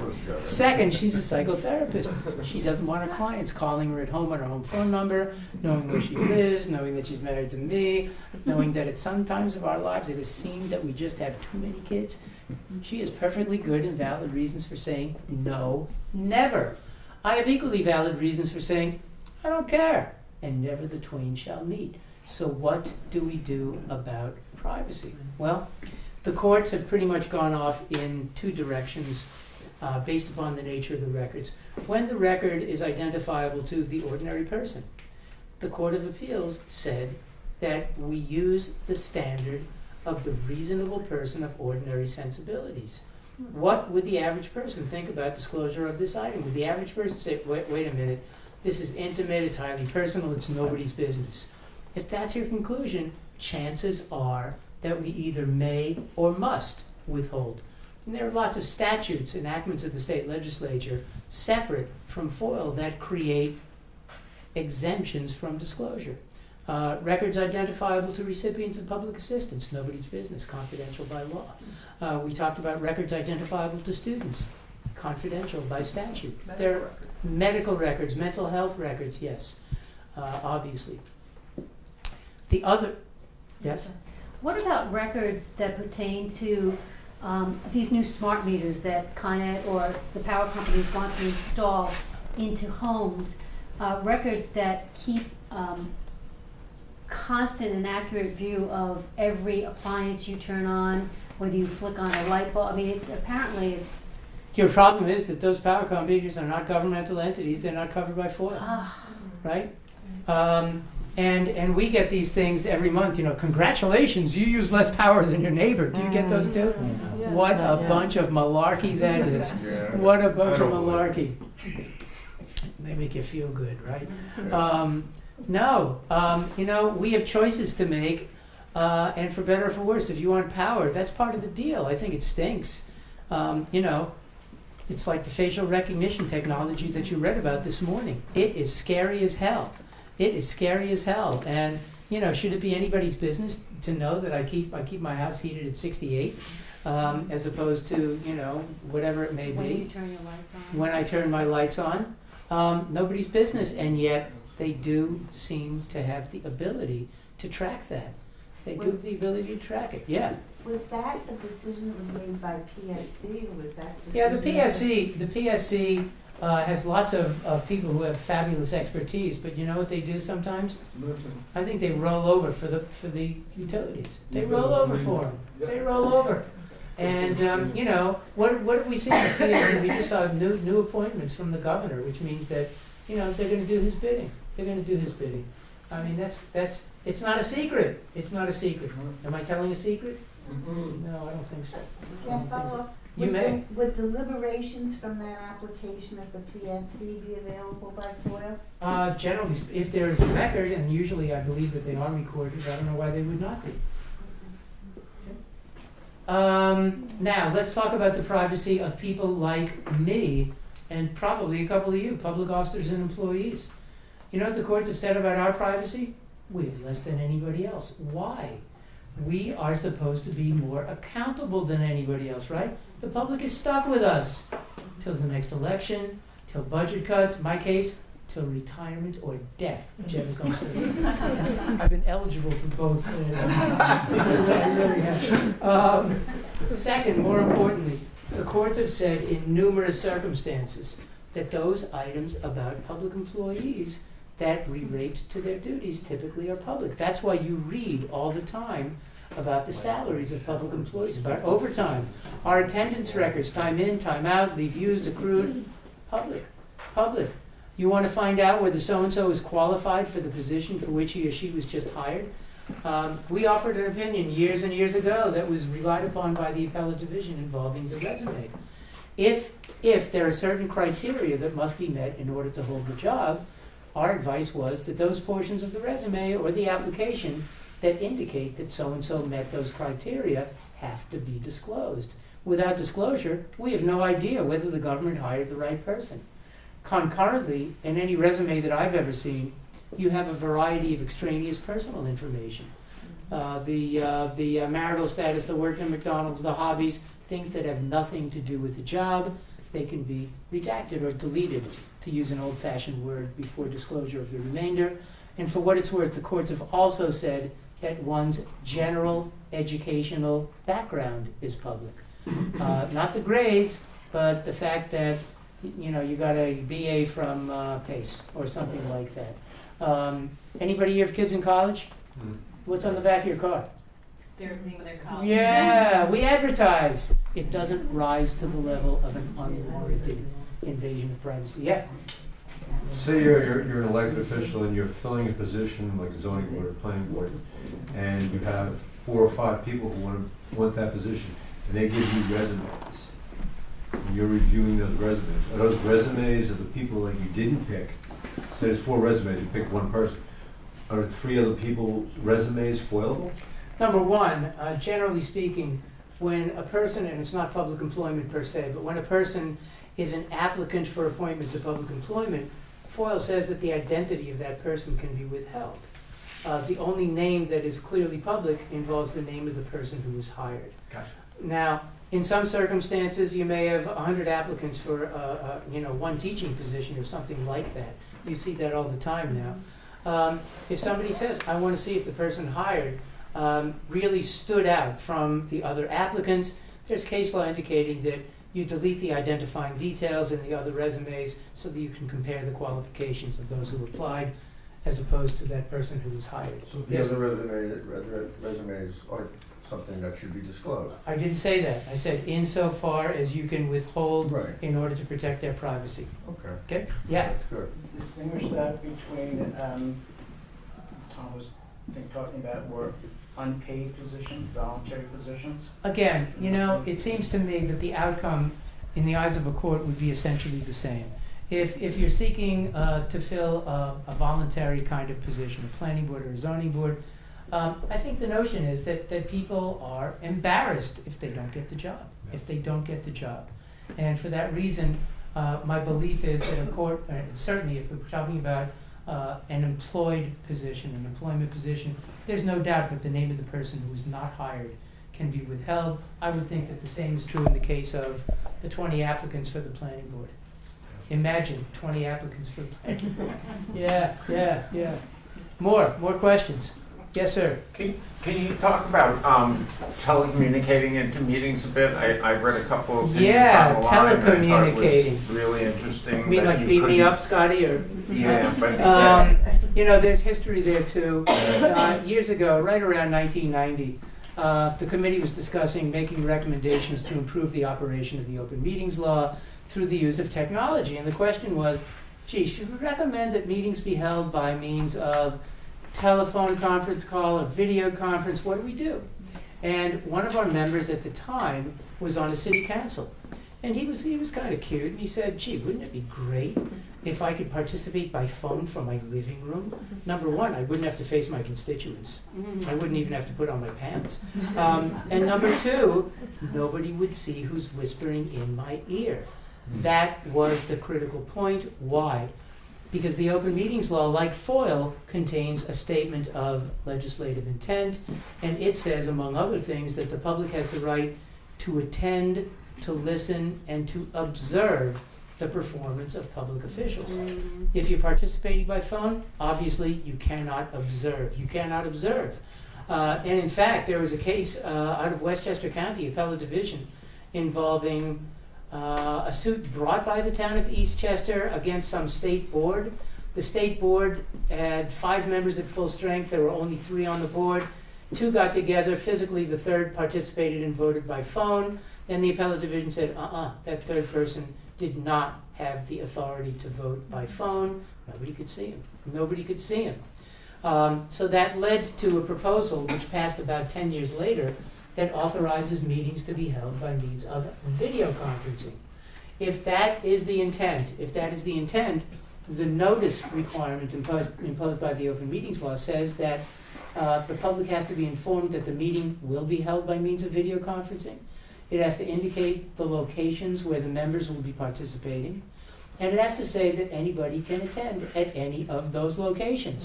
So, you know, there are some ritzy communities where, you know, the village board member goes to Florida for the winter, gesundheit, and there have been more people at the condo in Boca Raton than back at Village Hall. Because, it happens to be true. As long as people can all observe one another, where the members are participating. Somebody called and said, one of our members is going to Paris. And I said, that sounds pretty good. He wants to be able to participate. Fine. You know, you can do things by video conferencing. And as long as everybody can see everybody else, it's okay. Yes? On that note, so what happens if there's a meeting where the Skype connection isn't good, and so the person is dipping in and out? Can they still vote on a matter that they haven't heard the testimony? Is that person in enough to observe that he or she is participating or acting more or less independently? Well, I mean, let's say not. Well, let's say that the connection's gone and then there's a vote taken. I think that a court would probably say no, his or her vote doesn't count. And often that's important. Is everybody familiar with what a quorum is? Mm-hmm. What's a quorum? Majority of the governing body. Majority of the total membership, notwithstanding absences or vacancies. So again, if your board consists of 7, 2 people are out sick, the vote on an issue is 3-2, it doesn't carry.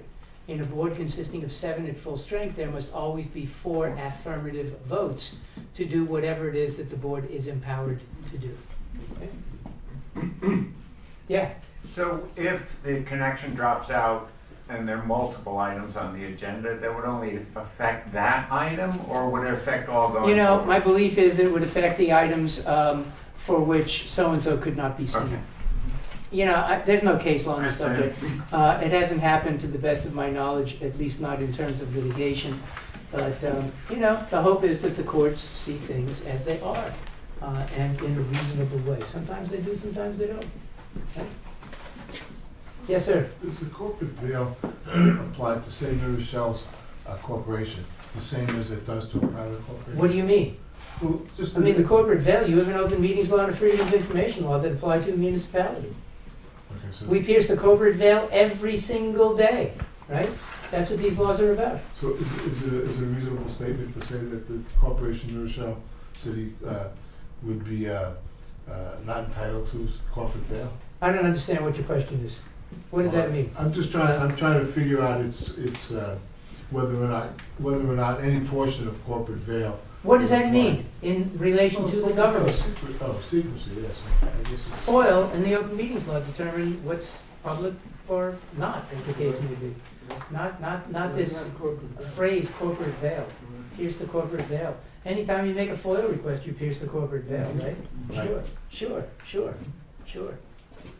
We do it all the time. Piercing the corporate veil. I haven't heard that one since Professor Prunty in law school in 1970, probably. 1970. Oh my God. Pierce the corporate veil. I told him to say that. You told him to say that. I'll let you know. Pierce the corporate veil. More questions, come on. Yes, sir. Here in the village, we get on average 700 FOIL requests a year. Excuse me? We get on average 700 FOIL requests a year, of which about 600 are from one person. Okay. Is there any way, and that puts a strain on the staff to respond to those? Well, in a let me timely make manner? suggestions that I've made 1,000 times. If you want to jump as a government agency in response to a FOIL request, yes, you may choose to do so. But you don't have to jump. You don't have to jump. I've talked about the time limits for response before, and if you need more than 5 business days, whatever the delay is, if it is reasonable, would be consistent with law. That's point 1. Point 2, and I don't know whether this comes up necessarily, what if the request is made and the agency staff scratches their collective heads and says, where do we look? What do we do? FOIL says that an applicant must reasonably describe the records sought. Reasonably describe. I can tell you another story, it's an old story, about a really bad guy, Harold Boom Boom Konigsberg. He was in jail for a long time when his case was decided by the Court of Appeals in 1986. He just got out. Anyway, he wrote to the Department of Correctional Services and said, I want whatever you can find by means of my name or my ID number. And they said, what do you want? He said, I want it all. Well, they came up with about 2,300 pages of material and said, what do you want? He said, I want all of it. They said, sorry, you haven't reasonably described the record, sue us. Well, they seemed not to know that Boom Boom Konigsberg had unusually well-heeled associates, if you get my drift. And he went all the way to the state's highest court, and the Court of Appeals said several things. Number 1, agency, you were able to find these 2,300 pages of material based upon the terms of Boom Boom's request. Therefore, he met the responsibility of reasonably describing the records. Now it's your job to go through the stuff to figure out what's public and what's not. Wait a minute. The court also said, however, I'll quote from the Court of Appeals, I love this. The court said that in an agency, in attempting to locate records, is not required to follow a path not already trodden. What the hell does that mean? That means that whether or the extent to which a request reasonably describes frequently is related to the nature of an agency's filing or record keeping or retrieval system. Think about that. Let me give you my silly, stupid phone book example. Nora, what county do you live in? Westchester. I walk into the village hall and I see the Westchester County phone directory and I say, aha, a government agency record. What's your last name again? Lucas. That's right. I hereby request all the listings in the phone book pertaining to those people whose last name is Lucas. Piece of cake. That's how the phone book is written, right? Last name, alphabetical order. Even if there are 10,000 people with the same last name, the request reasonably describes the record. I come in the next day and I said, you know, I like the Lucas part. Now I hereby request all the listings pertaining to those people whose first name is Nora. Well, gee, we've all heard the name before. It's not terribly uncommon. But how do you find them in the phone book? You'd have to go through thousands of listings one by one. That's when you tell the applicant, sorry, we maintain this group of records by last name in alphabetical order, not by first name. Your request does not reasonably describe the records. See you later. But what if it is 2017 and the same data is maintained electronically?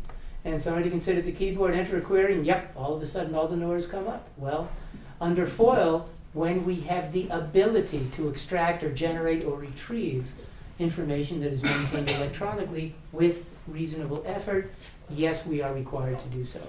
I didn't think you had to manufacture a record that you didn't already possess. It's not manufacturing. That is retrieving portions of an existing record, as opposed to creating make a file something that new. you didn't have before. That may be so, but if it is based upon the generation of data that exists, you have a database, there are 10 fields. Somebody says, I want fields 1, 5, and 7. You've never generated that combination before, but if you can, you have to do it. And that does not involve creating something new. Again, that involves pulling out portions of an existing To record. Keith's point, it could be very labor intensive. Yeah, it can. Yeah, it can. Let's talk about another exception that we haven't touched upon that is really pretty important. Anybody here ever hear the phrase interagency or intra-agency materials? Yes. Yeah? You care about it? Anybody care? Yeah. Yeah? Yes. Well, let me ask, how many of you are old enough to have taken Latin? Yeah, I'm so old, even Jewish boys took Latin back in the old days. Yeah, interagency, between or among agencies. From you at the village and agency to me at the Department of State and agency. Intra would be the in-house kind of communication. From the Secretary of State to the staff or something like that. From the mayor to the staff, whatever it may be. Under the umbrella of an agency. It's a curiously written provision. It doesn't tell us exactly what can be withheld. Instead it says, yup, interagency and intra-agency materials may be withheld except for these 4 things, which you have to disclose. So what do we have the ability to withhold? The Court of Appeals has given us guidance and said that the intent is to enable people in government to share with one another their advice, their opinions, their suggestions, their recommendations without an obligation to disclose. Why? All of us have made brilliant recommendations once in a while, right? But sometimes we're just off the wall. And the notion is that if all of that had to be disclosed, that would chill the desire of people, mostly in an advisory role, to express themselves. And the court said decision makers need all the help they can get to reach reasoned and reasonable conclusions. So if I write a memo to my boss, even though I don't really have one, and say, I think we ought to do this, that's my recommendation. That may be withheld. Doesn't have to be, but it may be withheld. But if I'm smart, gee, I'm going to back it up with something. What am I going to back it up with? The first exception requiring disclosure refers to, quote, statistical or factual tabulations or data. And the Court of Appeals has said that means statistical or factual information regardless of how it appears on the page. It may be numbers appearing graphically or in rows or whatever. It may be a narrative expression of fact. I looked at the clock and it said 20 minutes to 9. That is a fact. So that portion of the record would be public. So going back to the voluminous request, often the request will involve email communications. And the difficulty is somebody has to read them to figure out which portions are public, which portions may justifiably be withheld. Now, if, for example, there's something within the record that so-and-so has no right to see, the agency makes a photocopy from which the appropriate redaction is made, the agency has the ability to charge up to 25 cents per photocopy. And the agency also has the ability to require the payment of the money up front. And sometimes that will encourage people to narrow the scope of their requests. Sometimes, not always. More questions? Yes. So what's like, is 6 months a reasonable date certain? Like, what's a reasonable date? What are you certain? asking for? You asking for minutes of meetings? No, tomorrow is good. A report, like a, consultant's A report. consultant's report? One report? Yeah, How long is a report? 50 pages. 50 pages? 6 months is ridiculous. You can quote me on that. It is ridiculous. Ridiculous. It's unreasonable. It's unreasonable. Remember, any delay beyond 5 business days must be reasonable, based upon whatever the facts might be. If it's 50 pages, a consultant report, sorry, it's too long. It's too long. But can Yeah. you defend the reasonableness of it all if you say I've got one person in the village that's dealing with 700 requests a year, and it's going to take her, 1 day to do 2 requests. So if you number 584, you're going to get it in a year. I think that that's ridiculous too, and I'll tell you why. The function of the records access officer is to coordinate the agency's response to requests, which means that some of the records will be maintained by the Department of Public Works, others will be maintained by the assessor. The access officer doesn't have to read and review every single record. That's part one. Part two, 2 records a day, we're talking about 5 minutes apiece, maybe. Maybe in so many instances. No. But that's I not don't- the I don't person's think- I only don't- job. I mean, the person's is the clerk. I'm never or going to whatever. say that FOIL should get in the way of somebody carrying out his or her additional statutory duties. But I think that we have to treat FOIL seriously. The Court of Appeals years ago, 1979, said that compliance with FOIL is neither a gift of nor waste of public funds, but rather is a governmental obligation. We have to do what we can with reasonable effort to comply with FOIL. Yeah. Can you distinguish the concept of FOIL with the concept of verbally requesting information? Sure. Let me just finish my question. Sure. So, from what I understand, FOIL is a request for a specific record? It's for a record. A record, not Reasonably information. described, right. Okay. So if somebody appears at an open meeting and goes to a microphone and speaks to the board and has a question Yep. about, how is that treated, or is that treated differently than a formal FOIL request in writing? Number one, How is the board supposed to number respond? one, there's no obligation that the board answer. Okay, Many that's, boards do, but they don't have to. Number two, FOIL deals with requests for records.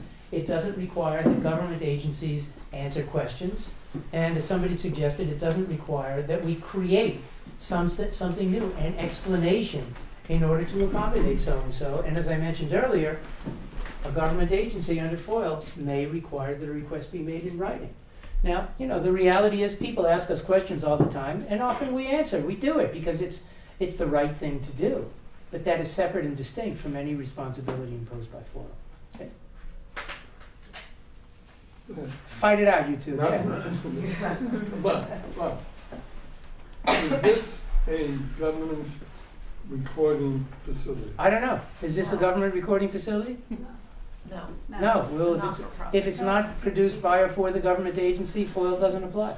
Well, my point is obvious, the point is, can we get a link to this recording? It'll be on It'll be LMC-TV. on I don't- LMC-TV. I'm Ask sorry. him, not me. I don't you know. can download it. I don't have anything to do with it.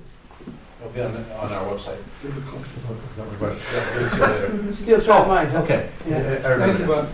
I think part, maybe you can address it, a lot of the problem is that, and I've talked to a lot of old-time reporters about this, that they used to go into the police station and the policeman would just kind of show them the block.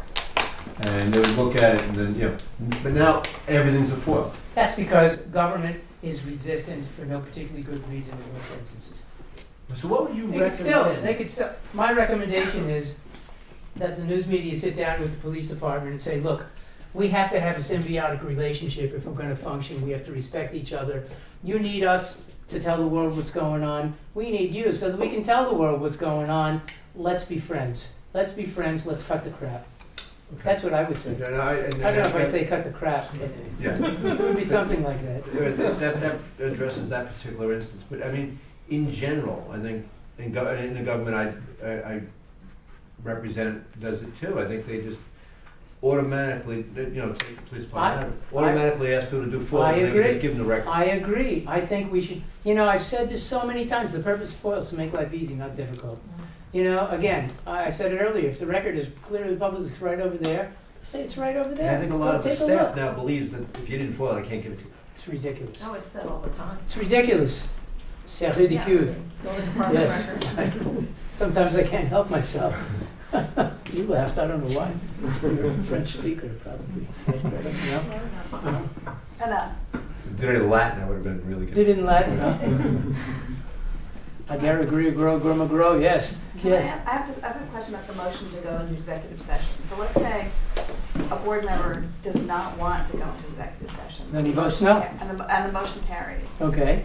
I mean, is it appropriate to not enter the executive session? Or is No, it- I think you go. If you don't go, you're spiting yourself and you don't know what the hell's going on. I think you go. Is there an obligation to keep what's said in executive session private? Ordinarily, in my opinion, the answer is no, although there are some who disagree with me. No.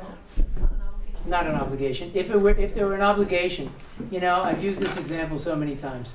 The difference between, let's say, good reporters and not so good reporters involves the ability to take advantage of one of the rules of human nature. And the rule is that there's somebody on practically every reporter who's willing to spill his or her guts after the fact. If that were contrary to law, God knows there would be lots of town board members, city council members who'd be in jail, but they're not, at least not for that. No. It's interesting that you raised that. Does anybody know the name Carl Palladino? Yes. He's such an idiot, in my opinion. Yeah. And one of the issues involving the possibility of removing him from the board relates to his disclosure of what transpired during an executive session. And we wrote letters years and years ago. It's so long ago, I went to the library. And there are state and federal cases that deal with the notion of what is confidential. What is confidential? What cannot be disclosed? And the bottom line is that there must be a statute, not a rule, not a policy, but an enactment either of Congress or the state legislature that gives the government no choice but to say no. As in the case of FERPA, as in the case of medical records or mental hygiene records or something like that.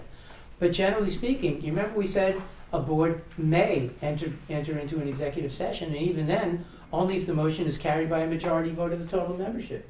That means that a board can discuss the issue in public if it wants to. That means that it's not inherently confidential. That means that whether it's good or wise or ethical to divulge after the fact, in my view, is separate and distinct from whether it is contrary to law. So we'll see. We'll see what they do with Palladino. I don't know. I don't like the guy, but I don't know that should not be the sole basis There's other reasons. for removing him from the board. There are other reasons. Yes, there are. It's like the Tracy Chapman principle, right? Do you know that one? What's the Tracy Chapman principle? No. You just shook your head yes. Baby, just give me one reason and I'll turn right back around. You all know that song, right? Best song of the 90s, I think. Yes. I have a question. So back to. Why do people always raise their hand and say, I have a question? I know you have a I'm question. giving you a comment. That's I'm why going to ask you a you question. asked a question. Okay. Yes? Back to the school board setting Yes. and going into executive session. I disagree with your thing. You're allowed to say. Thing? Yeah. Your statement My belief. a few moments ago. Yes, okay. That you are allowed Yes. to repeat what you heard in Yes. executive Yes. session Yes. there. Because the New York State School Board Oh, but they are full of Association- crap. But You there know, are the school- guidance. They're who we're supposed They to may be your guidance, but they are not necessarily right. And the School Boards Association, I like them, they are nice people, but they are incredibly politically correct. I do programs for the School Boards Association for newly elected members, and somebody gets up from the School Boards Association and tells the new board members, let's not air our dirty laundry. We want to look unanimous all the time. Right. We don't want any disagreements. And I tell people I live in the Stepford School District. That's the place where all the kids above average and all the teachers are wonderful. Doesn't every school district tell us that? Yes, they all do. We all know that it's not true. Well, then I get up after the school board person and say, wait a minute. You were elected to express yourself. You were elected to express yourself. You are supposed to dissent. You are supposed to disagree. You're not supposed to be unanimous all the time. If we wanted unanimity all the time, why have a board at all? They are politically correct. They are, what's the word I'm looking for? Wrong a lot. They are wrong a lot. And what they tell you is not necessarily the law. That's their effort to keep the peace to avoid controversy. Yeah. Right. Yeah, you're looking at me with strange eyes. Never mind, move on, move on. The best day is when they don't get a call. Nothing happens, nothing bad happened. Nothing happened. That's the best kind of day. Okay, but let's just say you go and we take a vote. Our board in Rhinebeck has 6 people. Okay. Because it's from really, really long time ago, we don't even have an odd number of people on the board. Okay. So we know 4 people have to agree in Right. order for anything to be done. Right. There have certainly been times when a vote has been 5-1. Okay. Or 4-2. that Okay. We do not have anonymity all the You time. mean unanimity. We do not have unanimity. I hope you don't have anonymity. We don't all agree. We don't have secret ballot voting on the part of the boards, yes. I may, exactly, I may. But once the vote of the board has been made, Yes. it is still then, or tell me if it is not, the obligation of the board to support Of what course, the just the like decision when was. Congress takes action, whether we like it or not, we vote in favor or against, we have to live with whatever that new law, if you will, might be. That's our role as members of civilized So society. you're allowed to be the other person on the board and say, I so did not vote for that, that is the worst thing out there. It's called You're allowed to democracy. say that. Of course you're allowed to democracy say, and free speech. not only that, a record has to indicate how each member cast his or her vote. That's been part of the law since 1974. And then you'll be out the next term. And if you're out because people disagree, that's the deal. That is the deal. Okay. Just one I'm losing the crowd here. Can't believe it. I feel completely dissed. If I could, I've been very active with Let's- Rochelle's yes. schools, Okay. and we had a very apropos to your comment. Our local radio station, VOX, tried to highlight our school board election this year. Make a long story short, Make they it short. invited a gentleman who was You the call head him of a a committee gentleman, that yeah. they didn't know even existed to Okay. come on the station Okay. and explain to the community. Okay. He failed to call in, there was a big what happened to the school board meeting the other day. This gentleman, who's an elected representative, elected board member by the public, said, I was a little bit leery of speaking to the public on the radio because I serve the board as a Yeah, committee. then you shouldn't run for office. Well, they You should spent, not run for public office. they spent a half an hour deciding whether these 9 elected members had the right to speak to the public. Yes. Think about That's this. how Yeah. Think controlled about this this. If they can't speak to the public, how do you know who to vote for the next time around? How ridiculous That's a is that? rhetorical question. How ridiculous is Because the that? powers that It is a be already have the Why? 5% It goes back to what I said about the School Boards Association. They don't want to hear any Of course, dissent. that's why you get They don't want to nobody hear any voting. dissent. It is ridiculous. It's ridiculous. Of course It's ridiculous. And they like Last that. question, yes, That's maybe. Whoa. Oh, it's 5 to Um, 9. I got to drive back to Albany. If a government agency hires an outside contractor to do a branding survey for a city agency, and then people want the raw data. Public. Excuse me? Public. Yeah, people want to. It's public. Yes. And then the agency says, no, They'd be wrong. they cannot do it because we do not have possession. No. The Whoa, final data. stop. Remember that song? Yes, Holly's yes. 1966? Yeah, you're not old enough to remember that song. Cut it out. Records maintained by, with, or for an agency. If the survey was performed for the government agency, it's the government agency's record, even if it never comes into the physical possession of the agency. Oh, that's good. So- That's the way it's been since 1978. I started by describing that. So my question was, from before, my question was, should the next step be to go to an appeal or go to you? I just did. That's up to you. Went to you. That's up to you. That's up to you. Thank you. More questions? a limited time to appeal, correct? You have 30 days from a denial to appeal. So if you don't do it, you lose your appeal right. If you don't do it, you make a second request or have somebody else do They'll it. probably still deny it, so. Well, maybe they will, maybe they won't. Maybe they'll see, maybe they will have seen the light. For the video. I see the light, I see the party light. Remember that one too? You don't remember that. Well, I just thought. Yeah. Does reasonable request mean reasonable organization, reasonable search engines?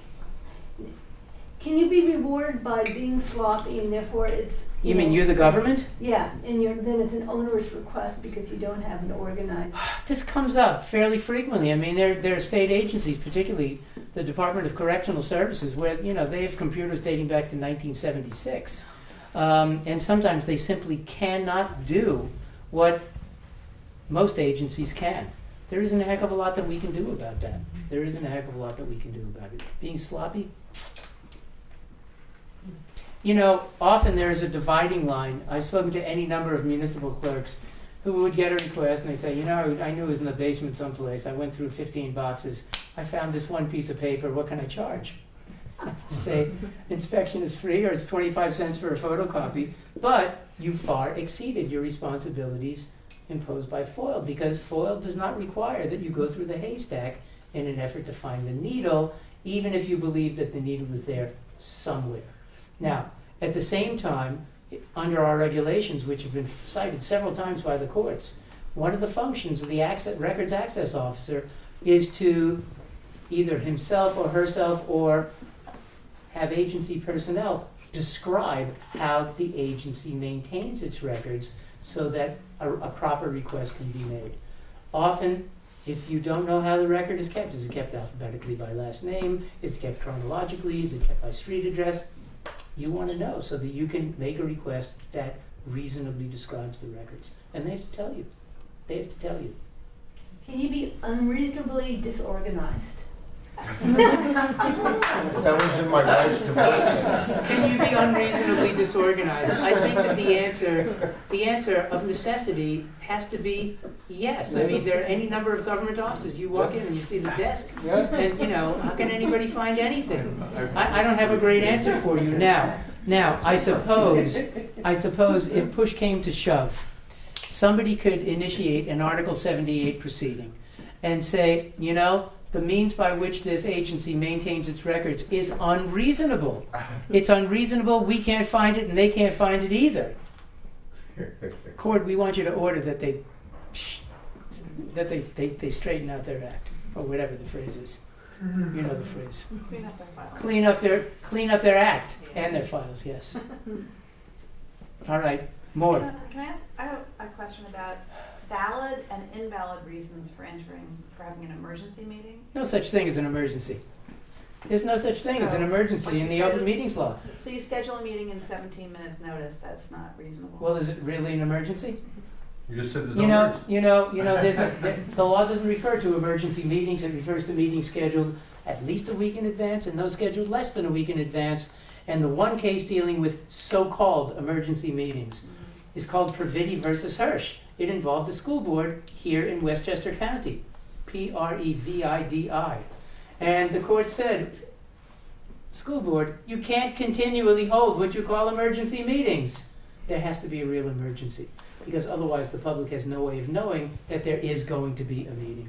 And that runs afoul of the open meetings law. Okay? Thank you. You're welcome. But there's no standard for emergency? You could use your own judgment. Yep, What have courts said in terms of what are invalid emergencies? that's the only case. Oh, okay. That's the only case. Previdi versus Hirsch.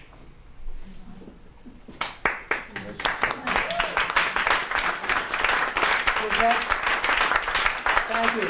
Was that for Previdi? You said last Was that for Previdi? You said last question. Thank you. another 40 years. Remember, use the website with impunity. And again, if need be, send an email, pick up the phone. We will be happy to You do answer the phone. give the right answer. We answer the phone. You know that we answer the phone. That's why you're here. Lots of people know that we answer the phone. Thank you. You're welcome. Thank you so much.